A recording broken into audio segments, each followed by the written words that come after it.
여러분 안녕하세요. 반갑습니다. 주일 예배에 오신 우리 모든 성도님들을 그리스도의 사랑 안에서 환영하고 축복합니다.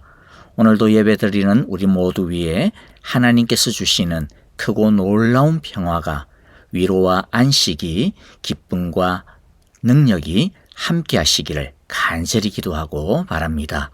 이제 우리 함께 마음을 다해서 우리 하나님의 은혜를 바라보며 우리 기도하도록 하겠습니다.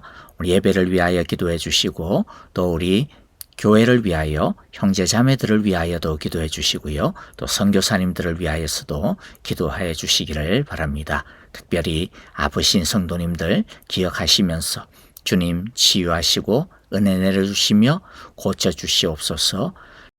연약함 가운데서도 믿음의 강함이, 믿음의 부요함이 넘치게 하옵소서. 우리 함께 기도하겠습니다.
내 모든 것 다 드리며 주 음성 듣기 원하는 나의 참 소망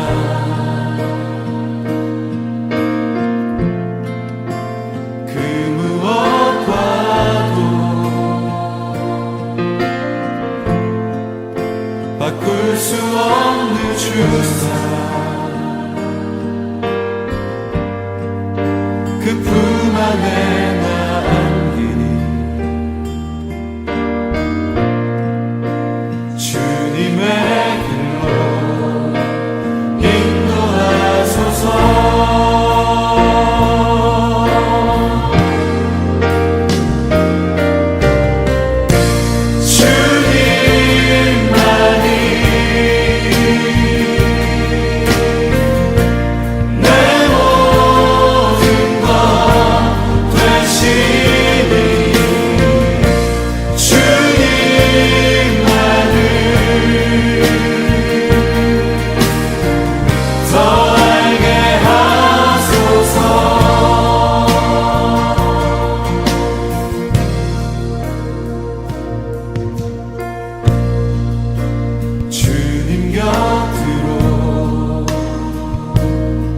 날 이끄소서, 날 이끄소서. 내 모든 것 다 드리며, 내 모든 것 다 드리며 주 음성 듣기 원하네. 나의 참 소망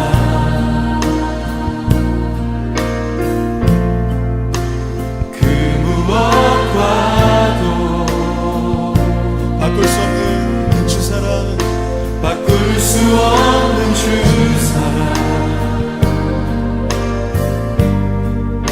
그 품 안에 나 안기리 주님의 길로 인도하소서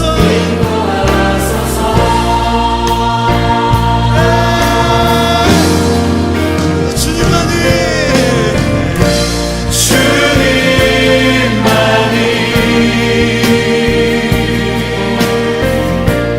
내 모든 것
주님의 높고 위대하심을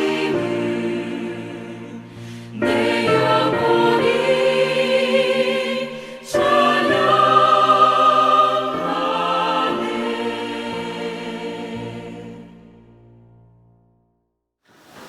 사랑과 은혜가 충만하신 하나님 아버지, 주님의 은혜와 섭리 가운데 한 주간을 보내게 하시고 주님 전으로 우리를 불러주시고 성령의 임재하신 가운데 주님을 찬양하고 예배하오니 홀로 영광 받아 주시옵소서. 이 시간 저희들 지난 한 주간도 세상 속에서 살아가며 알게 모르게 지은 죄와 허물과 모든 것을 주님 앞에 내려놓고 회개합니다. 지금 이 순간까지 살아온 우리의 여정이 다 주님의 은혜요 축복이었음을 고백하며 주님 앞에 찬양과 영광을 돌려드립니다. 하나님께서 예정하신 가운데 저희 사랑의 교회를 세우시고 지금까지 인도해 주시고 부흥케 하심을 감사드립니다. 사랑의 교회가 하나님이 친히 주인 되시고 진리의 기둥과 터가 되는 교회가 되어 부족함이 없도록 성령 충만하게 하여 주시옵소서.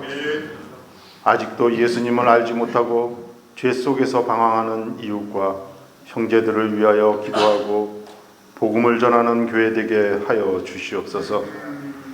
이웃을 위하여 섬기며 나눠주는 넉넉한 교회가 되게 하시고 성도 한 사람 한 사람이 삶 가운데 세상과 구별된 자들로서의 본을 잃으며 삶을 통하여 전도하는 자들이 되게 은혜 내려 주시옵소서. 내 자신이 아닌 하나님의 이름을 드러내는 교회와 성도 되게 하시옵고 성령의 위로가 있는 교회, 하나님의 축복이 있는 교회가 되게 하여 주시옵소서.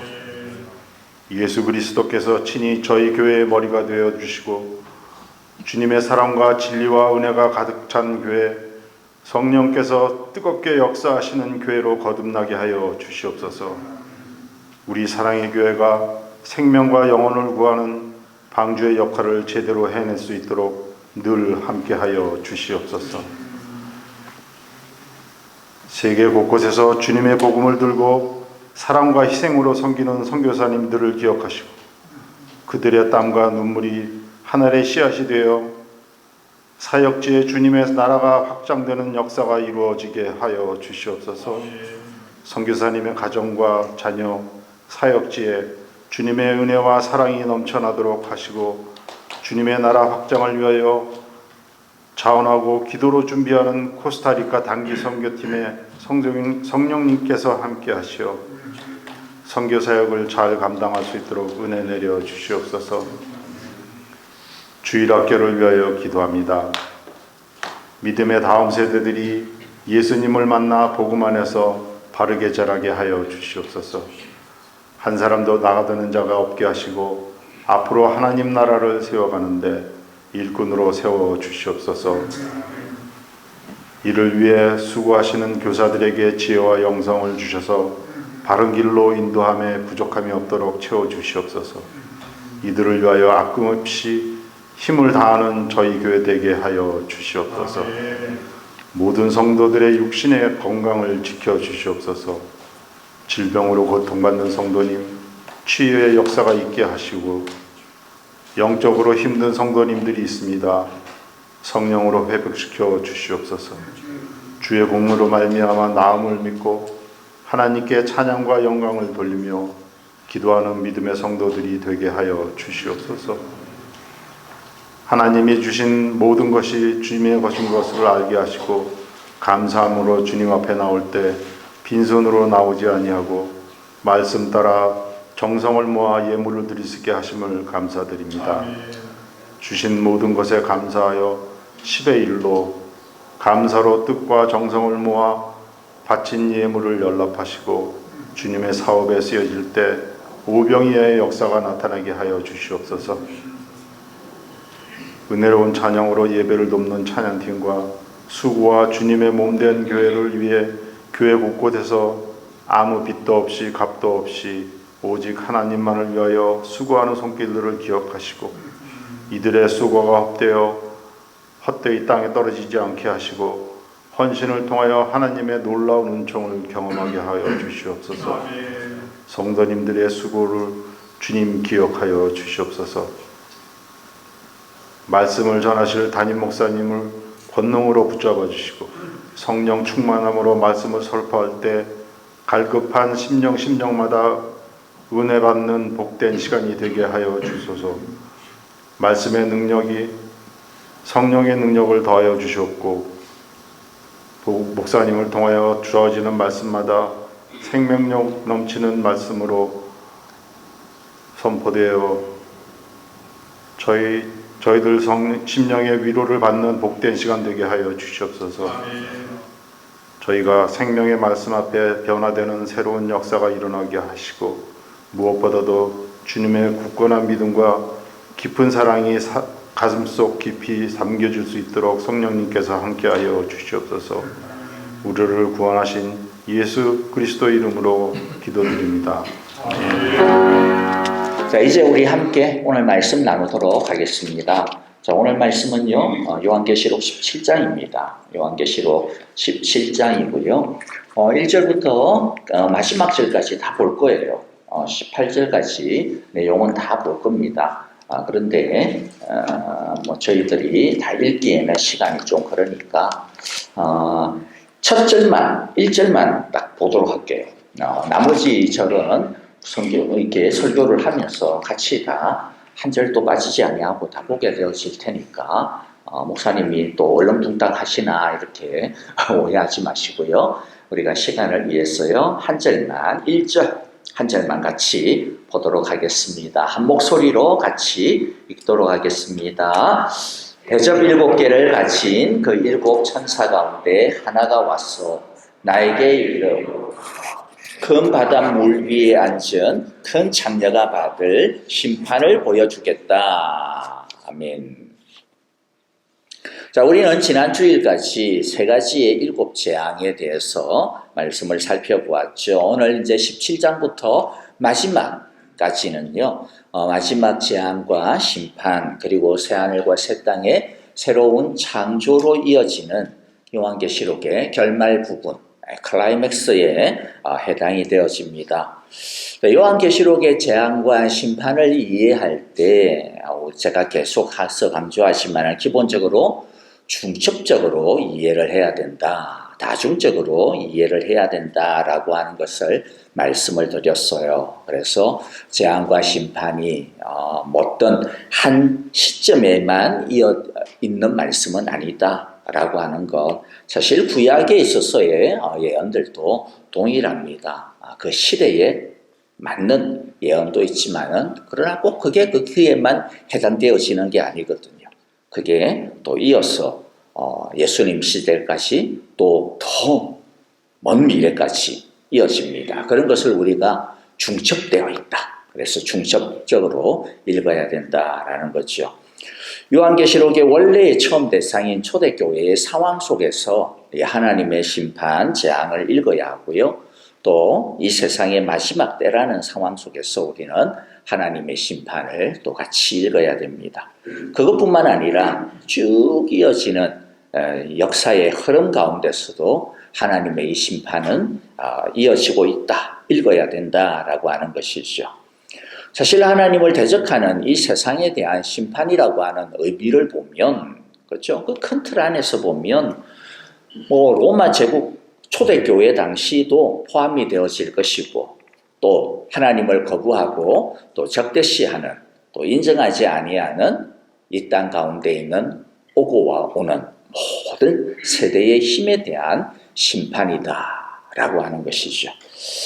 어떤 사람들은 북한, 또 러시아, 중국 또는 아니면 이슬람의 어떤 아주 파괴적인 어떤 테러 국가들 그런 것들이 하나님의 심판의 대상일 거야. 그렇게 이야기를 하죠. 맞죠? 그런데 그러면서 얼렁뚱땅 미국이나 우리 자유진영, 우리 대한민국은 그들을 심판하는 국가지 우리는 그들의 그 심판에 포함되지 않을 거야. 오히려 우리는 하나님의 편이야. 뭐 그렇게 생각을 하기도 하는 것 같아요. 그런데 여러분들 진짜 그럴까요? 진짜 그렇다고 생각하세요? 물론 그 나쁜 놈들이에요. 뭐 북한 공산주의 나쁜 놈들이죠. 당연히 대한민국, 미국 뭐 좀 더 좋은 편이죠. 그렇다고 해서 정말로 한국이나 미국이나 뭐 이스라엘이나 이런 나라들이 하나님의 군대일까요? 하나님의 나라일까요? 진짜 그래요?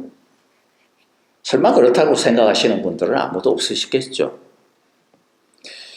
그것은요, 성경을 성경으로 해석하는 것이 아니고 성경을 이데올로기의 틀을 가지고 보는 겁니다.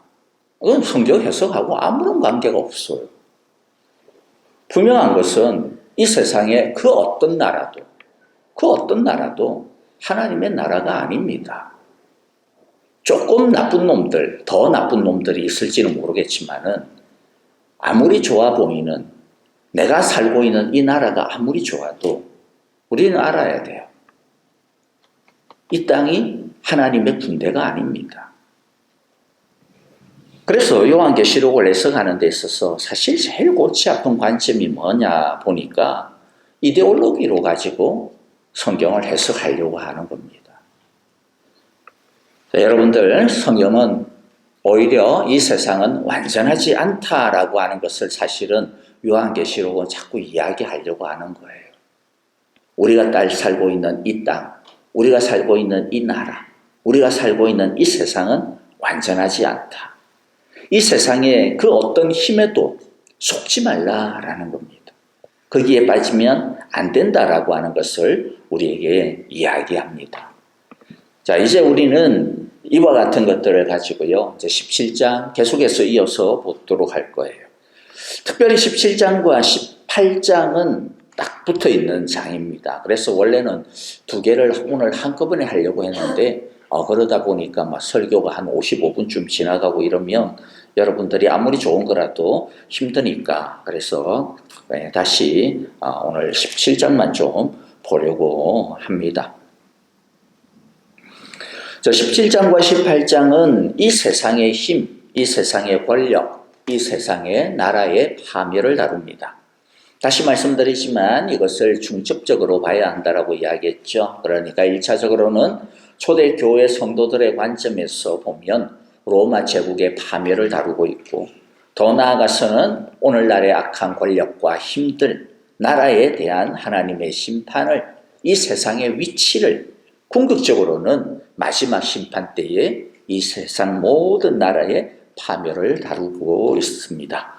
17장은 이 세상의 나라, 힘의 속성에 대한 그림을 가지고 설명을 해요.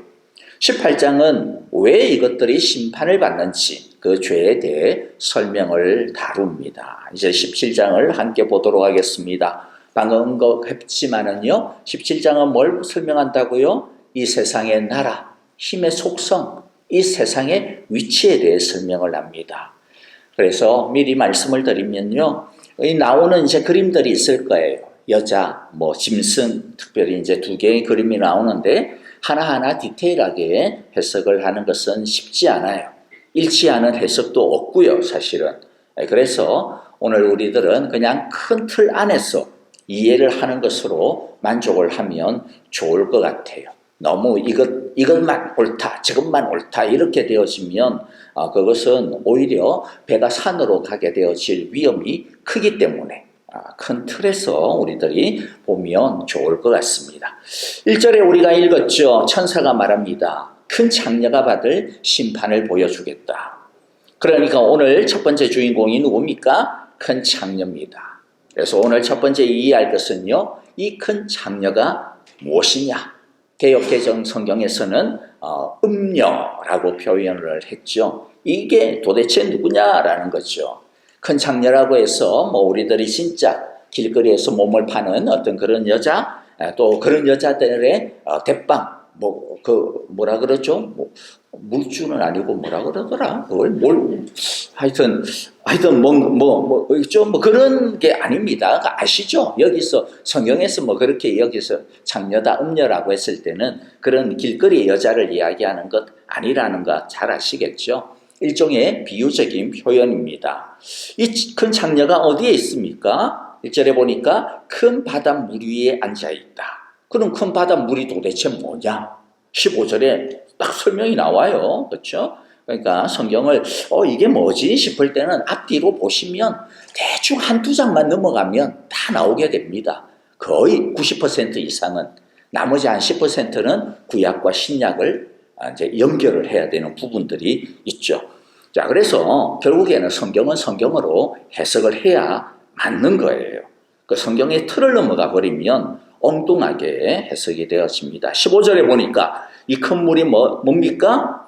그 장녀가 앉아있는 물은 뭐다? 백성들과 무리들과 민족들과 언어들이다. 그 위에 앉아있다. 그러니까 이 큰 장녀가 많은 민족과 나라를 다스리고 있다라고 하는 것을 보여줍니다.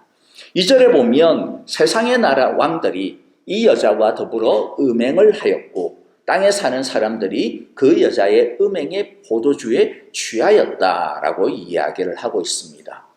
여기에서의 음행은 영적인 것이죠. 성경에서 이스라엘 백성들이 하나님을 버리고 이방인의 신을 섬기고 따르는 것, 즉 하나님의 말씀을 따르지 아니하고 하나님의 말씀을 버리고 세상의 가치관을 따라서 살아가는 그러한 어떤 세속적인 삶을 추구하며 목적으로 삼아 살아가는 것, 그것을 뭐라고 이야기해요?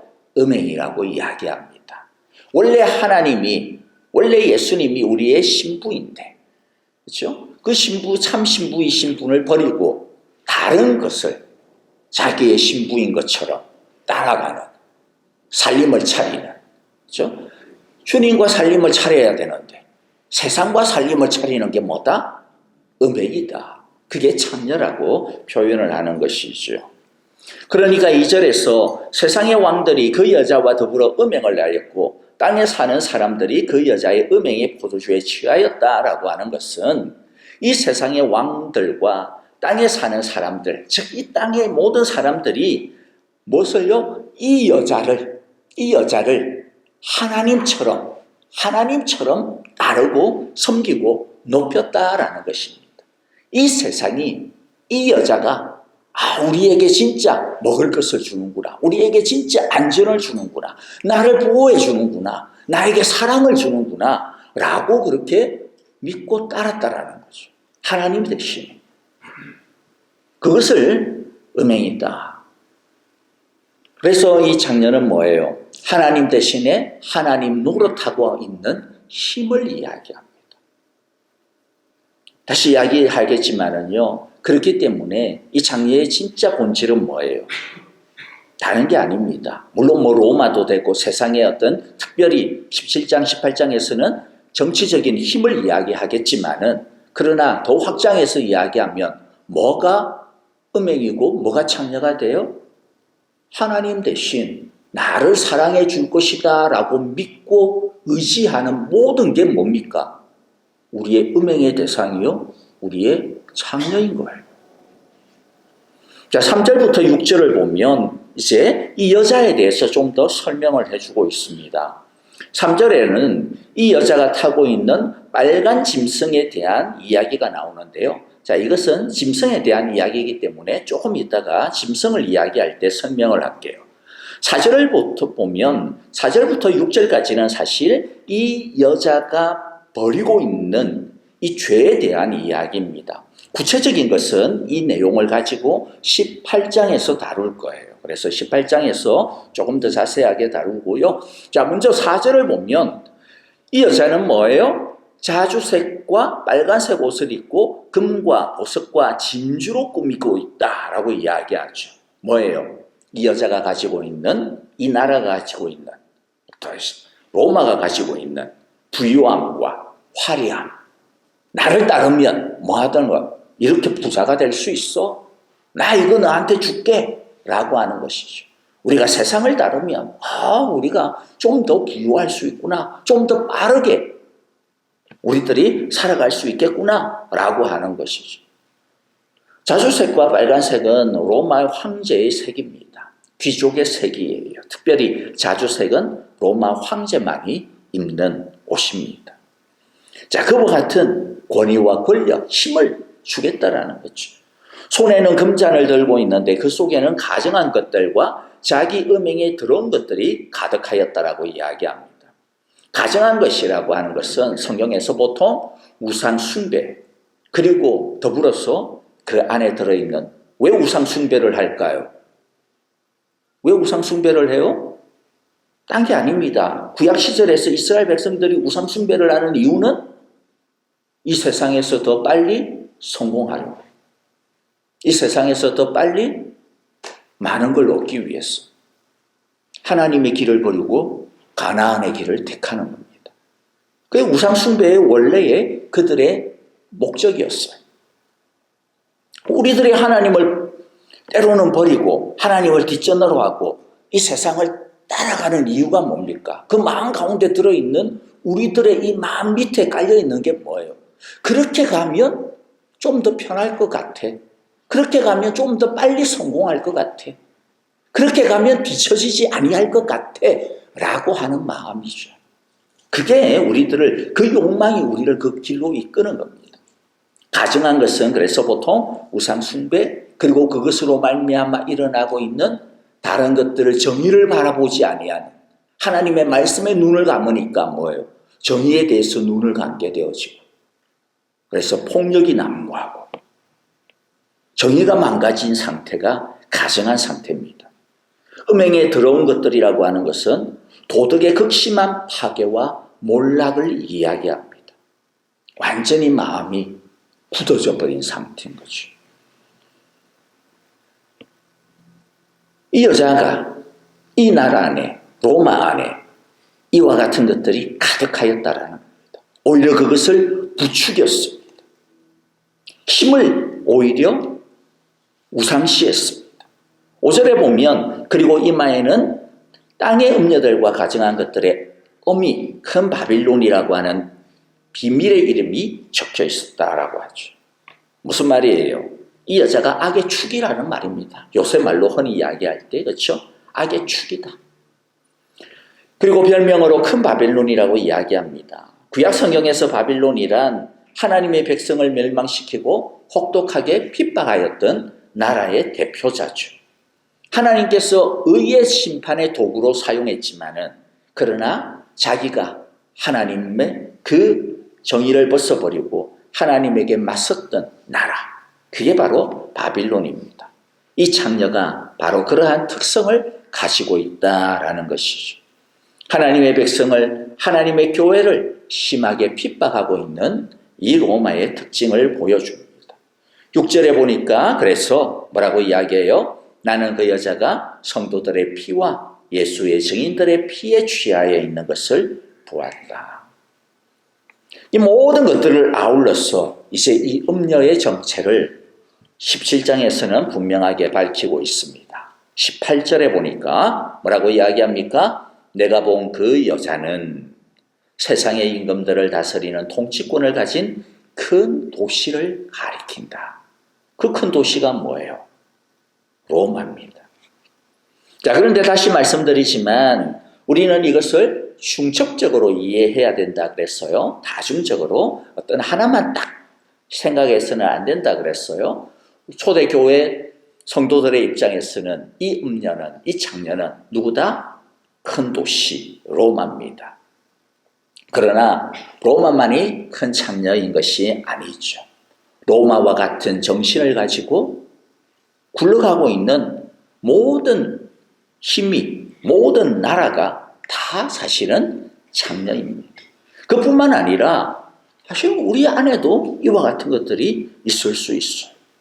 이러한 특성들, 영적인 음행을 하도록, 하나님을 모독하도록, 부와 힘에 도취하도록, 살아가도록 이끌어가는 것. 그리고 불의와 폭력이 제대로 제어되지 아니한 상태로 도덕과 상식이 마비되어 가고 있는 이러한 특성을 가진 모든 힘과 나라들, 그것들이 다 창녀이죠. 이런 관점에서 보면 여러분들 어떠세요? 미국은 어떻다고 생각하십니까? 미국은 어떻다고 생각하십니까? 영국은 어떻다고 생각하십니까? 대한민국은 어떻다고 생각하십니까? 이스라엘은 어떻다고 생각하십니까? 여기에 나오는 로마와 같지 않습니까? 창녀와 같지 않습니까? 사실 이 땅의 모든 나라들이 힘이 다 그래요. 하나님은 사실 이 말씀을 통해 우리가 지금 이 창녀의 정신으로 가득한 세상 속에 살고 있음을, 그런 음행의 정신이 가득한 세상 속에 살고 있음을, 우리도 모르는 사이에서 이 세상이, 이 나라가, 이 땅이 그러한 정신으로 우리를 계속해서 좀먹고 있음을 알라고 가르치고 있는 것입니다. 그러므로 이 음행의 정신에, 금잔의 정신에 우리가 취하지 말라고, 우리를 취하게 만들고 있는 이 악한 정신에 정신을 차리라고, 깨어있으라고, 자각하라고 말씀하고 있는 겁니다.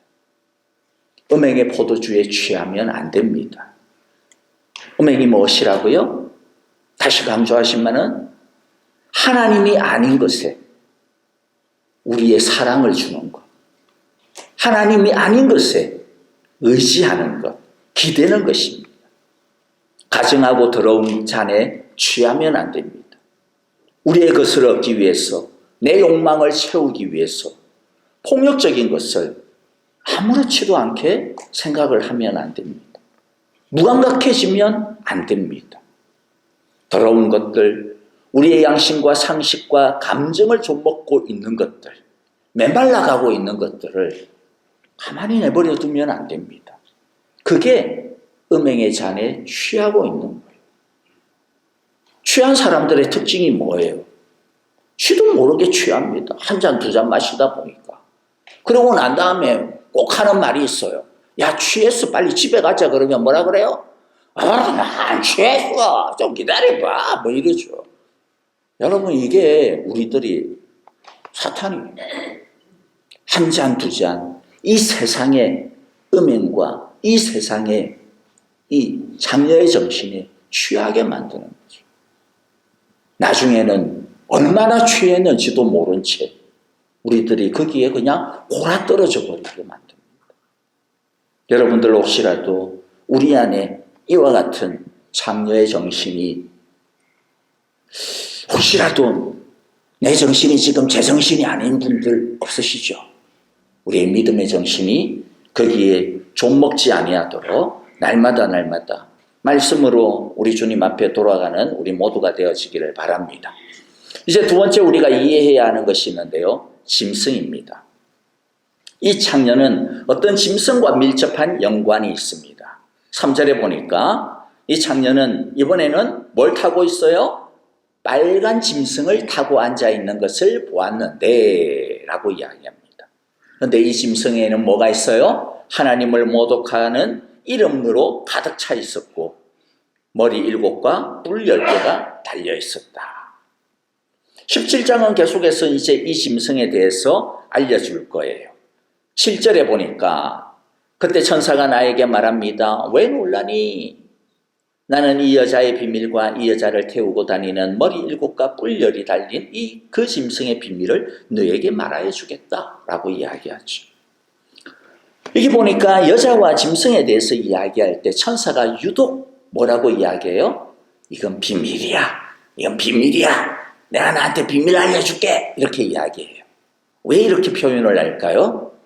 그게 진짜 비밀이어서가 아니라 우리도 이야기하죠. 야, 이거 비밀인데 나한테만 말할게. 이러면 어떻게 돼요? 정신이 번쩍 들죠. 와, 이거 뭐야, 이거. 귀를 갖다가 좀 더 기울이게 됩니다. 지금부터 그렇게 표현하고 있는 거예요. 야, 이거 비밀이야. 하면 우리들이 여기에 집중하게 되죠. 하나님께서는 그래서 우리가 이 짐승에 대해서 뭐예요? 진짜 잘 알기를 원하는 거예요. 이 여자에 대해서 그냥 얼렁뚱땅 건성으로 그냥 그렇게 알고 넘어가지 않기를 바라는 겁니다. 제대로 알아야 돼. 너희들 이 세상에서 살아가려면 제대로 알아야 돼. 안 그러다가는 너희들 한순간에 그냥 큰 코 다쳐. 이놈들아. 하는 마음인 거죠. 비밀이야. 제대로 알아라. 자, 8절에 보면 이 짐승의 출처가 나옵니다. 내가 본 그 짐승은 전에는 있었지만 지금은 없으며 장차 아비소스. 아비소스가 뭐예요? 어비스. 음부입니다. 음부. 구약 성경에는 음부라고 이야기하죠. 신약에서는 지옥이라고 표현합니다. 그러니까 이 짐승이 어디서 올라왔어요? 아비소스에서, 음부에서, 지옥에서 올라왔습니다. 그래서 나중에는 멸망하여 버릴 자입니다. 아, 그러니까 이놈이 사탄하고 연관이 되어 있는 놈이구나 라고 하는 거 우리가 알게 되겠죠. 그리고 땅 위에 있는 사람들 가운데 창세로부터 생명책에 이름이 적혀 있지 않은 사람들은 그 짐승을 보고 놀랄 거다. 그러면 생명책에 기록한 사람들은 이 짐승을 보고 놀란다라는 거예요? 안 놀란다라는 거예요? 안 놀란다라는 거예요. 왜? 우리가 사탄을 보고 우리가 귀신 덩어리들을 보고 놀랄 이유가 뭐 있어요? 우리는 주님 안에 있는 사람인데 하나님이 내 편인데 안 놀라죠 당연히. 그것은 이 짐승이 전에는 있었다가 지금은 없으나 장차 다시 나타날 것이기 때문이다. 이게 무슨 말일까요? 전에는 있었다가 지금은 없으나 장차 다시 날 거다. 무슨 말이냐면 이 짐승은 이 세상이 완전히 멸망당하기까지는 절대 없어지지 아니한다라는 겁니다. 절대 없어지지 아니한다. 잠시 없어졌는데 그래서 이제 이 땅 가운데 악이 없겠구나. 이제 우리 가운데 정말로 하나님이 통치하겠구나. 이제는 정말로 정의가 이루어지겠구나. 그랬는데 다시 보니까 또 어떻게 해요? 이게 뭐 봄의 민들레처럼 삐지고 또 올라와요. 그게 뭡니까? 바로 이 악의 생명력이라. 그렇기 때문에 방심하지 말라라는 겁니다. 이제 내가 은혜 받았으니까 내 안에는 없어졌네. 방심하지 마. 다시 나타날 거야. 다시. 그런데 이 짐승은요. 13장 1절에서 2절에서 13장 1절부터 2절에서 사실 이미 나왔던 놈입니다. 이미 사실은 나왔어요. 이 짐승과 관계가 되어 있는 게 있는데 그게 더 진짜 백입니다. 13장 1절 2절에 보면 바다에서 짐승 하나가 나왔는데 그 짐승의 뿔 머리 7 똑같이 생겼죠? 그렇죠? 똑같은 놈이에요. 머리 또 하나님을 모독하는 이름이 가득가득 붙어 있고 그리고 이 짐승이 마지막에 2절 마지막에 보세요. 뭐라고 이야기해요? 그 용이 누구예요? 사탄입니다. 옛 뱀이라고 하는 사탄이죠. 용이 자기 힘과 왕위와 그 권세를 이 짐승에게 주었다. 이 짐승과 관계가 있는 진짜 백이가 뭡니까? 용입니다.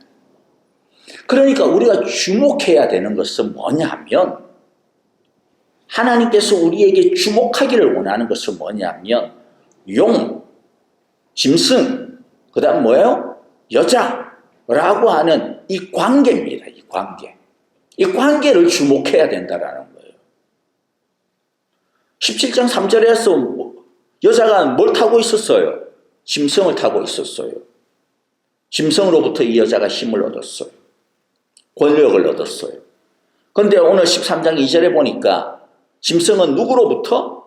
용으로부터 힘과 왕위와 큰 권세를 받아요.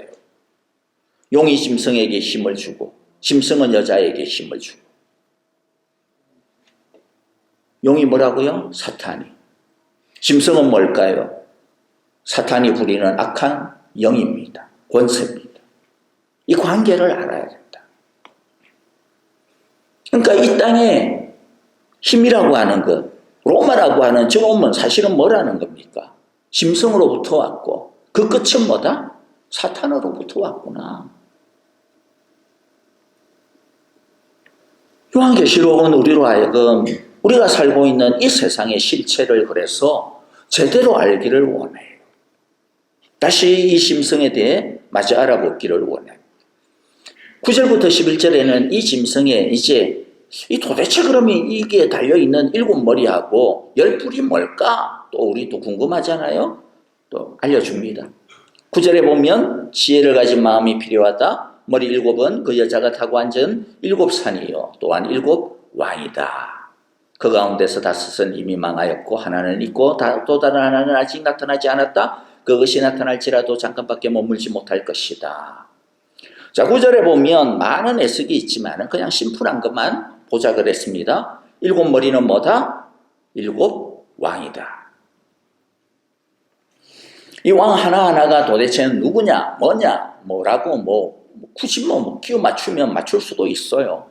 그런데 중요한 것은 꼭 그게 그것만은 아닌 거죠. 그렇기 때문에 여기서 하나하나들을 맞출 필요는 없습니다. 중요한 것은 뭡니까? 5은 이미 망했고 하나는 있고 아직 나타나지 않았고. 자, 왕이고. 왕이라고 하는 것은 어떤 한 개인의 왕을 이야기하기도 하지만은 왕조를 이야기도 하고 왕국을 이야기도 하기도 합니다. 이건 그냥 제가 이럴 거다라고 하는 게 아니라 성경을 읽어보시면 그렇게 표현이 됩니다. 자, 그런데 17장 12절에서 뭐라고 이야기했어요? 뭐라고 이야기합니까? 이제 10뿔에 대해서 이야기를 합니다. 10뿔에 대해서도 이야기해요. 10뿔도 뭐라고 이야기합니까? 왕이라고 이야기합니다. 아니, 그러면 7머리도 왕이고 10뿔도 왕이고 그럼 도대체 이 두 개가 차이가 뭐야? 굳이 왕이면 그냥 17개의 뿔이 있다 이렇게 하면 되지 왜 굳이 나눠가지고 이렇게 이야기를 했을까? 가만히 보면 차이가 하나가 있습니다. 먼저 10뿔을 보면요. 10뿔 왕이라 그랬죠? 근데 이 10뿔에 대해서 뭐라고 표현합니까? 그 10왕들은 그들은 아직 나라를 차지하지 못하였다라고 이야기해요. 그리고 나중에 그 짐승과 함께 한동안 왕권을 차지할 거라요. 그러니까 이 10뿔의 왕의 특징이 뭡니까? 아직 오지 아니한 미래의 왕, 미래의 왕국들, 미래의 나라들. 쉽게 말하면 로마 이후에 이 요한계시록 이후의 역사를 이야기합니다. 반면에 10절에서 7머리는 뭐라 그랬어요? 5은 이미 망하고 하나는 있고 다른 하나는 아직 나타나지 아니었고. 즉 요한계시록의 기점으로 보면 과거와 현재와 가까운 미래를 이야기해요. 즉 로마 이전과 로마까지의 왕들과 나라를 볼 수 있다라고 생각합니다. 즉 짐승의 7머리와 10뿔은 한마디로 말하면 뭘 이야기해요? 이 세상의 모든 나라들, 모든 왕들, 모든 왕국들, 모든 힘들을 이야기합니다. 그런데 여러분들, 우리가 이제 조심해야 될 게 있어요. 이렇게 이야기를 하면, 그러면 모든 나라들이 다 짐승으로부터, 다 사탄으로부터 나오나? 그러면 이 땅의 모든 것들은 다 그들의 것인가? 이 세상의 나라와 권세의 주인이 그러면 악한 짐승이고 용이고 사탄이란 말이냐? 라고 생각을 하게 될 수 있어요. 여러분 어때요? 이 세상의 나라와 권세의 주인이 짐승이고 용입니까? 용이에요? 오늘 말씀이 이야기하려고 하는 것은 진짜 그들이 그렇다라고 이야기하려고 하는 게 아닙니다. 14절을 보세요. 14절을 보면 그들이 이 짐승과 이 왕들을 이야기합니다. 그들이 어린 양이 누굽니까? 예수님에게, 하나님의 나라에게 싸움을 걸 텐데 어린 양들이 그들을 이길 것이다. 그것은 어린 양이 만주의 주요, 만왕의 왕이기 때문입니다. 누가 온 나라에, 누가 온 힘에, 온 민족에, 온 권력의 왕이십니까? 누가 왕이에요? 누가? 어린 양입니다. 이 세상의 모든 원수의 주인은 하나님이세요. 짐승이 아닙니다. 사탄이 아닙니다. 그런데 17장에서는 뭐라는 거예요? 짐승이 가짜 주인 노릇을 하고 있다라는 거예요. 가짜 왕 노릇을 하고 있다라는 겁니다. 그래서 어린 양에게 뭐예요? 주님에게 뭘 걸어요? 싸움을 거는 겁니다. 주님께 있는 이 권세를, 주님에게 돌려져야 되는 이 영광을, 주님만이 가져야 되는 이 힘을 자기가 차지하려고, 자기가 뺏으려고, 내가 진짜야 이러면서 대들고 있다라는 거죠. 다른 말로 하면 반역을 일으키고 있다라는 거예요. 탈취하려고 하고 있다라는 거예요. 이것에 속아서 수많은 나라들이, 수많은 사람들이 13절에 있는 것처럼 그들은 한마음이 되어서 그들의 능력과 권세를 누구에게? 이 짐승에게 던지고 있다. 여러분, 오늘 이 말씀이 우리에게 주시는 것이 뭡니까? 이 7머리와 이 10뿔의 짐승이 꼭 나라로만 생각하면 안 됩니다. 힘이죠.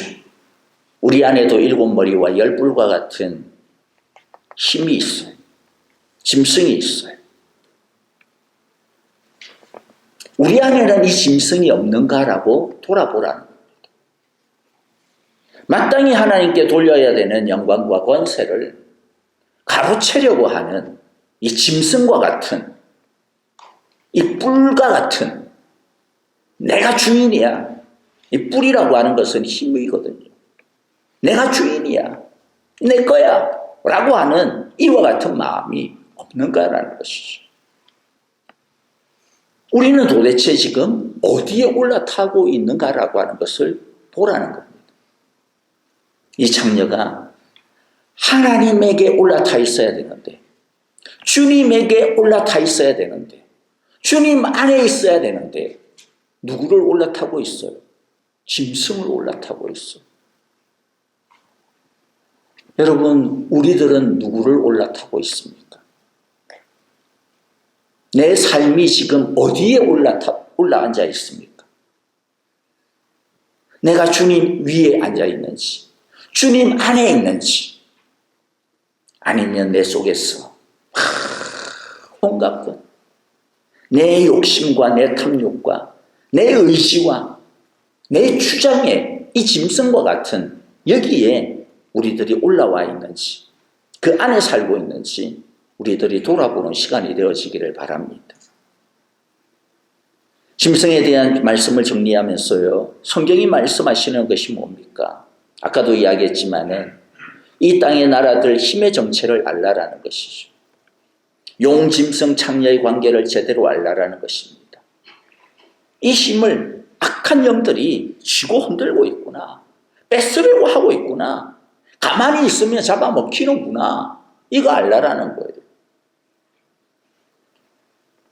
그렇다고 해서 우리가 아이고 그 모든 힘과 권력은 다 악하니까 그러면 도피해야 되나? 뭐 이 세상은 다 죄로 가득 찼으니까 에이구 난 몰라. 아이 그냥 난 몰라. 그냥 나는 오직 그냥 주님만 바라볼래. 그럼 그렇게 살아야 된다라는 말일까요? 또는 아니면 이 나라는 그냥 전부 다 다 뒤집어 엎어야 되는구나. 그렇게 하면서 적대적으로 살아야 된다라는 말일까요? 그것을 이야기하려고 하는 것이 아닙니다. 먼저는요, 하나님께서는 이 땅을 살아가는 우리에게 이 땅의 실체를 제대로 알고, 아까도 말씀드렸지만은 깨어서 쏘으면 안 된다라고 말씀합니다. 부패하지 않도록 그것 또한 지켜야 된다라고 이야기합니다. 우리들이 이 땅 속에서 살아가는 시민으로서 해야 되는 역할이 그거예요. 어떠한 나라, 어떠한 대통령, 어떠한 정당이 정권을 하더라도 사실 우리들이 그 정치적으로 나서서 대단한 것들을 할 힘은 없다 할지라도 크리스찬이 해야 되는 건 뭐예요? 주님, 저들이 이 세상을 붙들려고 하는 악한 짐승의 영에 휘둘리지 않게 해주십시오. 그들이 이 나라가 짐승의 이 마음에 잡아먹히지 않도록 주님 지켜주십시오. 우리가 해야 되는 건 바로 이거예요. 이게 우리들의 복음입니다. 이 정신과 이 마음을 가지고 우리들이 깨어서 기도하고, 뭐 대통령 선거를 할 때 여러분들이 어떤 후보를 찍든 상관없어요. 다 가야 돼. 뭐 아까 이야기했잖아요. 다 완전하지 않는데 결국엔 이게 좋은 놈이 있으면, 죄송해요. 그래도 대통령 후보인데 놈이라고 하면 안 되죠. 이게 좋으신 분이 있으면 이게 안 좋은 사람도 있고 그렇잖아요. 이제 그 선택 중에서 결국에는 최선을 선택하든 차선을 선택하든 최악을 선택하든, 최악을 선택 안 하겠죠. 차악을 선택을 하든 차차악을 선택을 하든 하겠죠. 그런데 누구를 하든 우리들의 마음을 가지고 할 때, 이 사람은 대단해 믿고, 그게 아니라 주님, 이 사람이 짐승의 마음에 휘둘리지 않게 지켜주세요. 짐승 위에 올라타지 않게 해주세요.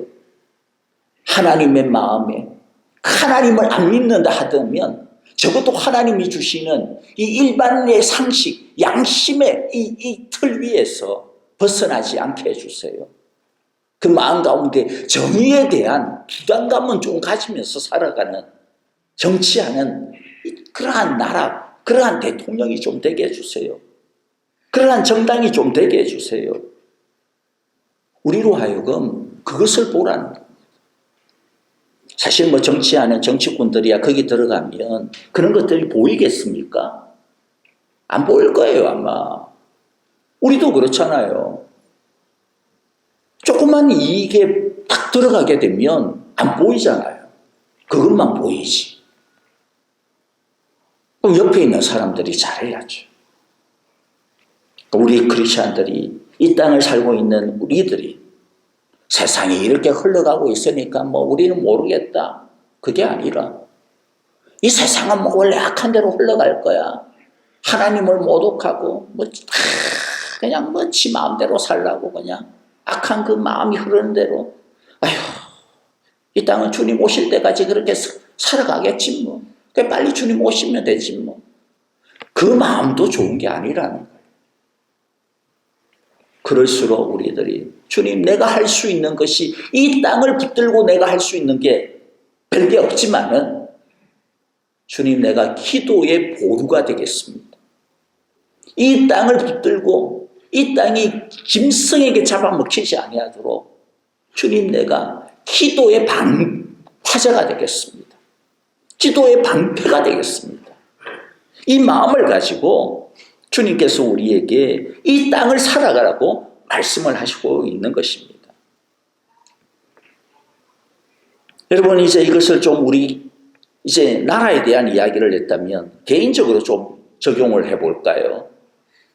여기서의 힘은 물론 정치적이고 권력적인 것이 1차적인 것이지만은 모든 힘이 다 여기에 해당되어진다라고 생각을 해요. 아까도 말씀드렸지만 예를 들어 우리 가정에서의 힘도 해당이 될 거예요.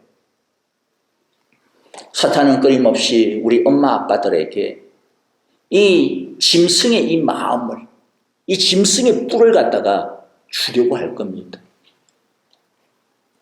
내 마음에 자녀들을 향하여서도, 남편 아내를 향하여서도 내 기질이 날뛰는 대로, 네 하고 싶은 대로, 네가 지금 쏟아내고 싶은 그 목소리대로 그 말 그냥 다 쏟아버려. 아무 생각 없이. 만일 우리들이 우리의 감정을 그냥 쏟아내고 있다면 그게 뭡니까? 그게 짐승이죠. 지난 주일에는 깨구리였는데 오늘은 짐승입니다. 하는 짐승. 그게 짐승입니다. 짐승은 우리 속에서 계속해서 7머리와 10뿔을 갖다가 불쑥불쑥하고 드러내려고 할 거예요. 욱하게. 그냥 확 하고. 애들도 마찬가지죠. 애들 안에도 이 짐승이 있어요, 짐승이. 오히려 어른들보다 더 통제가 안 되는 짐승들이 있어요. 우리 부모들이 이 애들 안에 있는 이 짐승을 이해를 해야 됩니다. 알아야 됩니다. 그래서 그냥 다 오냐오냐 하는 게 아니죠. 이 짐승의 뿔이 나오지 못하도록 부모가 아이들을 붙들고 기도하고, 이 짐승의 뿔이 이 아이들을 갖다가 상하지 못하도록, 이 짐승이 다른 사람도 상하게 하지만은 결국에는 누구를 상하게 합니까? 자기를 상하게 하잖아요. 상하게 못하도록 주님, 내 아이들의 마음에 이 짐승의 뿔이 나오지 못하도록 붙들어 주세요. 우리 아이들이 짐승이 아니라 주님 위에 서게 하여 주십시오. 말씀 위에 서게 해 주십시오.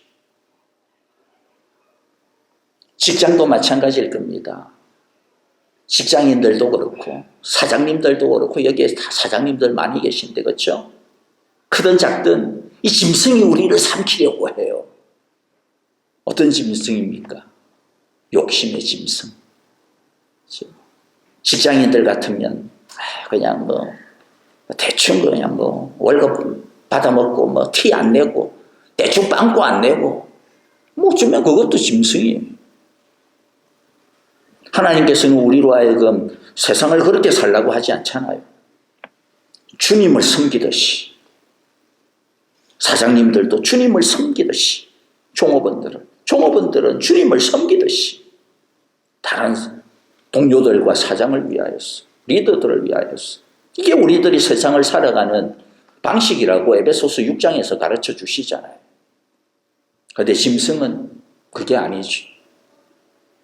다른 사람을 나의 수단으로 삼으려고 합니다. 나의 도구로 삼으려고 합니다. 여러분들, 말씀을 마무리합니다. 우리가 이 짐승에 올라타지 않도록 해야 됩니다. 무엇으로 그러면 우리가 이 짐승에 올라타지 않을 수 있을까요? 그럴 수 있는 것은 다른 것밖에 없습니다. 아까 우리가 봤듯이 그럴 수 있는 힘은 승리하시는 어린 양이신 예수님을 붙드는 것밖에 없습니다. 이 예수님의 힘을 붙드는 것밖에 없습니다. 이 주님의 사랑 안에 거하는 것밖에 없습니다. 어린 양의 말씀 안에 거하는 것밖에 없습니다. 우리 모두 날마다 내 안에 있는 이 짐승들, 주님 어린 양의 뿔로 이 짐승의 뿔을 꺾어주시고, 주님 어린 양의 피로 이 짐승들의 머리를 잠재워 주시고, 이 창녀의 정신을 주님의 마음으로 채워주십시오. 회복시켜 주십시오. 저와 여러분들이 그렇게 간절하게 기도하는 우리 한 주간이 되어지기를 간절히 바랍니다. 하나님 아버지, 감사합니다. 오늘도 귀한 말씀을 통하여서 우리의 눈을 뜨게 하시고 이 세상을 바로 보게 하여 주시니 감사합니다. 하나님 아버지, 이 땅과 이 나라를 위하여 기도합니다. 주님, 끊임없이 악한 영은 참으로 이 땅을 자기의 나라로 삼기 위하여서 자기의 뿔을 갖다가 들이밀고 자기의 고개를 들이밀고 자기 위에 올라타라고 끊임없이 속삭이고 있습니다. 하나님, 이 땅을 다스리는 위정자들과 이 땅을 살아가고 있는 우리들이 하나님, 이 세상의 정신을 바로 보게 하여 주십시오. 하나님, 그 악한 음행의 정신들을 바로 보게 하여 주옵소서. 하나님을 모욕하는 그 정신을 바로 보게 하여 주시옵소서. 욕망에 취하고 있는 이 정신들을 바로 보게 하여 주십시오.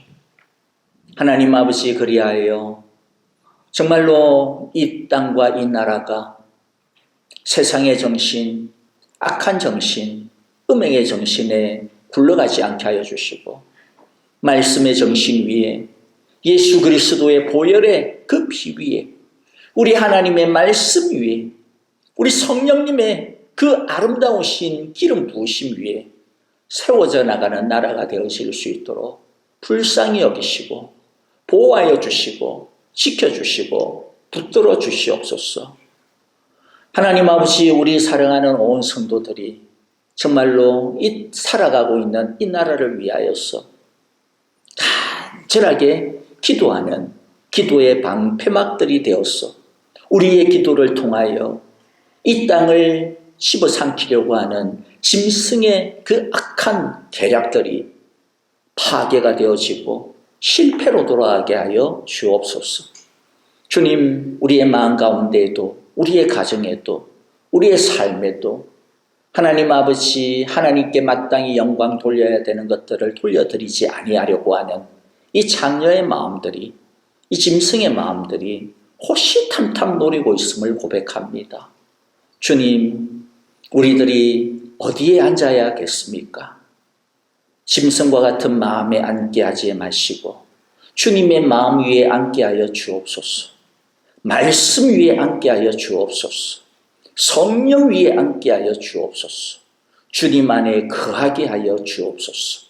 이번 한 주간도 말씀의 일상화, 예배의 일상화를 통하여서 주님의 은혜 안에 거하는 우리에게 도전하는 이 짐승을 이기는 우리 온 성도들 되게 하여 주옵소서. 예수님 이름으로 기도하옵나이다. 아멘.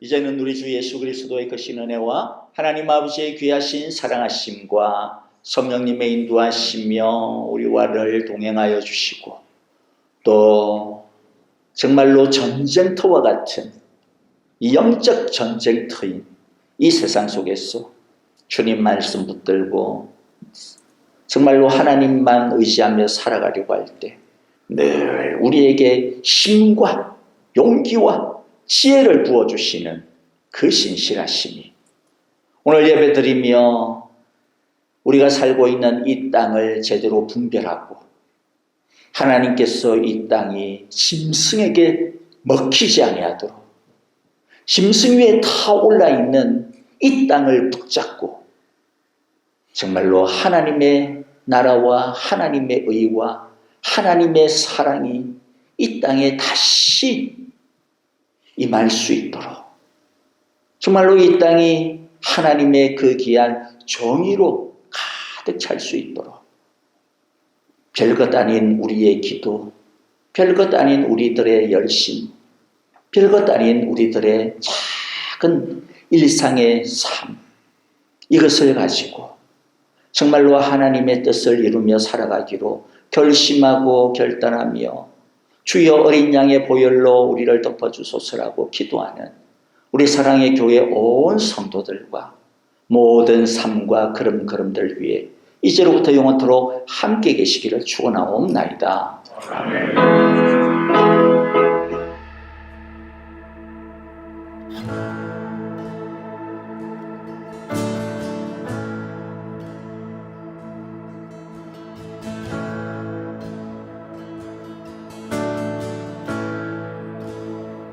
사랑해요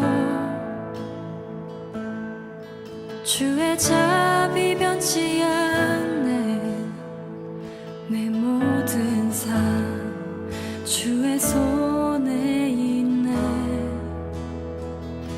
난 눈을 뜰 때